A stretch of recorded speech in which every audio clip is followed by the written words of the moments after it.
2025 বৰ্ষৰ 27 আৰু 28 জানুৱাৰী তাৰিখে সদৌ অসম ছাত্ৰ সন্থাৰ সাধাৰণ অধিৱেশনখনি সদৌ শিৱসাগৰ জিলা ছাত্ৰ সন্থা, আঞ্চলিক ছাত্ৰ সন্থা, মহকুমা ছাত্ৰ সন্থা আৰু বৃহত্তৰ শিৱসাগৰবাসী ৰাইজৰ সক্ৰিয় সহায় সহযোগিতা আৰু অংশগ্ৰহণেৰে আমাৰ ঐতিহাসিক তলাতল ঘৰ বাকৰিত আৰু শিৱসাগৰ বিশ্ববিদ্যালয়ৰ পৰাগ চলিহা ষ্টেডিয়ামত অনুষ্ঠিত কৰিবলৈ আয়োজন কৰা হৈছে। এই উপলক্ষে আমাৰ প্ৰাৰম্ভৰ যি মাংগলিক অনুষ্ঠান মূল অধিৱেশনৰ লাইখুটা আজি প্ৰতিষ্ঠা কৰা হৈছে। প্ৰতিষ্ঠা কৰিছে অসম গৌৰৱ, ভাৰত গৌৰৱ, অৰ্জুন বঁটা বিজয়ী ভোগেশ্বৰ বৰুৱা ডাঙৰীয়াই।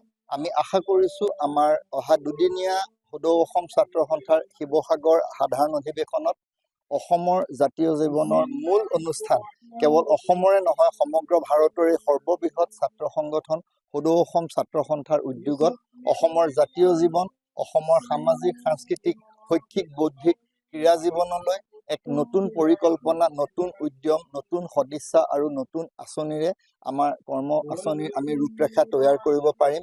আশা কৰিছোঁ অনাগত দিনবিলাকত সোণালী অসমৰ ভৱিষ্যতৰ বাবে সদৌ অসম ছাত্ৰ সন্থাই আগন্তুক দুদিনীয়া অধিৱেশনতে নিজৰ যি পথ, নিজৰ যি পৰিকল্পনা, নিজৰ যি অংগীকাৰ পুনৰবাৰ নৱীকৰণ কৰি নতুন উদ্যম, নতুন প্ৰয়াসেৰে আগবাঢ়ি যাব। আমাৰ সৈতে আছে সদৌ অসম ছাত্ৰ সন্থাৰ কেন্দ্ৰীয় কাৰ্যনিৰ্বাহক সদস্য তথা আমাৰ অভ্যৰ্থনা সমিতিৰ সাধাৰণ সম্পাদক আৰু সমীৰণ ফুকন আৰু আমাৰ সদৌ শিৱসাগৰ জিলা ছাত্ৰ সন্থাৰ সভাপতি মানৱ হাজৰিকা।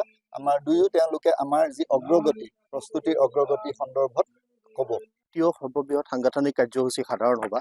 এইবাৰ সাধাৰণ সভা সদৌ শিৱসাগৰ জিলা ছাত্ৰ সন্থাৰ উদ্যোগত শিৱসাগৰ মহকুমা ছাত্ৰ সন্থা, শিৱসাগৰ আঞ্চলিক ছাত্ৰ সন্থা আৰু ৰাইজৰ সহযোগত ঐতিহাসিক তলাতল ঘৰ বাকৰি আৰু পৰাগ চলিহা ষ্টেডিয়ামত অনুষ্ঠিত হ'ব। এই সমগ্ৰ কাৰ্যসূচীৰ মূল মণ্ডপৰ আজি লাইখুটা অৰ্জুন ভোগেশ্বৰ বৰুৱাদেৱে তলাতল ঘৰ বাকৰিত আমি প্ৰতিষ্ঠা কৰিছে, স্থাপন কৰিছে।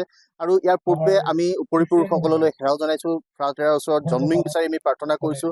ধৰ্মীয় পৰম্পৰা অনুসৰি তাই ৰীতি নীতিৰে আমি এই প্ৰাৰ্থনা সমাপন কৰিছোঁ আৰু সৰ্বধৰ্মৰ প্ৰাৰ্থনা অনুষ্ঠিত হৈছে।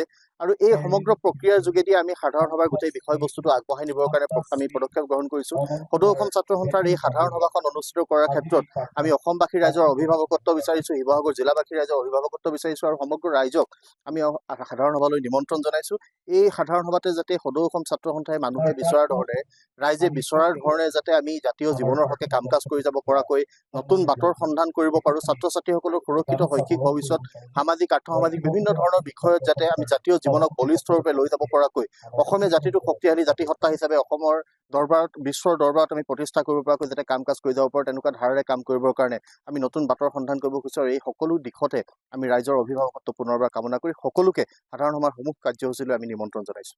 সদৌ অসম ছাত্ৰ সন্থাৰ আগন্তুক শিৱসাগৰ সাধাৰণ সভাৰ উপলক্ষত আজি ঐতিহাসিক তলাতল ঘৰ প্ৰাংগণত অৰ্জুন বঁটা বিজয়ী শিৱসাগৰ নহয় অসমৰ এগৰাকী স্বৰ্ণামধন্য ব্যক্তি ভোগেশ্বৰ বৰুৱাদেৱে আমাৰ লাইখুটা স্থাপন কৰিলে। ইয়াত বিভিন্ন ধৰ্মাৱলম্বীৰ ব্যক্তিসকলে প্ৰাৰ্থনা আগবঢ়াইছে আৰু আমিও আশাবাদী সমগ্ৰ অসমবাসী ৰাইজৰ সহায় সহযোগত আমি এই সাধাৰণ সভাৰ সফল সমাপ্তি ঘটাম। আৰু আমি আশা কৰিছোঁ যে সদৌ অসম ছাত্ৰ সন্থাৰ এই সাধাৰণ সভাই অসমৰ জাতীয় জীৱনৰ বিভিন্ন জ্বলন্ত সমস্যাৰ সমান্তৰালভাৱে অসমৰ ছাত্ৰ ছাত্ৰীৰ বিদ্যায়তনিক ক্ষেত্ৰখনৰ যিবোৰ সমস্যা আছে এই সমস্যা সমাধানৰ ক্ষেত্ৰত ইয়াত বাট নিৰ্ণায়ক ভূমিকা পালন কৰিব। যিকোনো খবৰৰ বাবে যোগাযোগ কৰক 7099017330 লগতে 7099017110 নম্বৰত।